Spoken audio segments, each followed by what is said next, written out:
Principles of Sports Nutrition. Metabolic typing is based on a very popular book called The Metabolic Typing Diet by William Walcott and Fahey.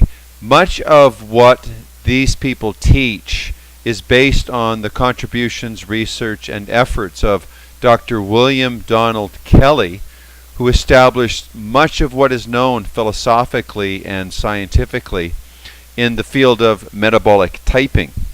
Kelly was an orthodontist, and he developed the Kelly cancer therapy, which is recognized as an alternative cancer treatment, based on the concepts that the wrong foods, and these are the causative mechanisms, lead to malignancy and the growth of cancer, while the proper foods or the ideal foods create a different effect, change the environment, and sustain the immune system, allowing for the body's defenses to functionally work and inhibit the development of cancer, or change the environment so that the cancer cannot spread. It's important to note here that Kelly himself was diagnosed with pancreatic cancer, of course one of the worst or most fatal types. All cancer is bad. And he was given just a few months to live, no treatment was available. Kelly then used a diet and alternative medical methods as proposed by Max Gerson, who was a phenomenal physician way ahead of his time. And then Kelly went on to formulate his own cancer cure, so-called, adapted from Gerson's method.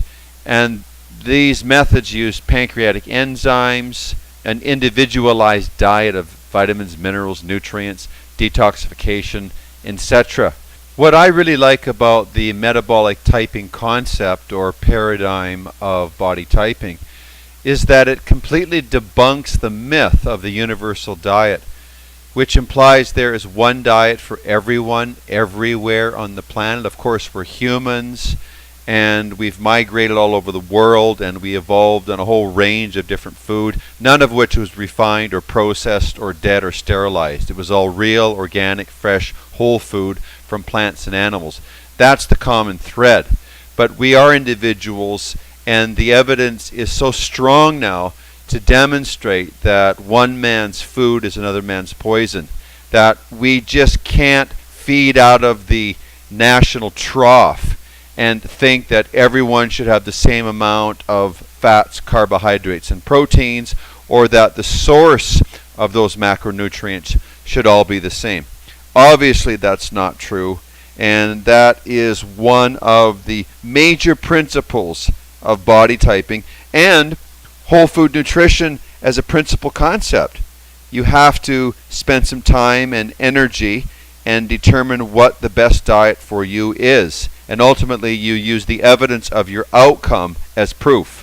One important factor used to determine our individual metabolic type is the body's rate of cellular oxidation. Everybody oxidizes food differently at different rates. There are 3 oxidizing rates, including slow, fast, and mixed. Slow oxidizers require low protein, low fat, high carb diets.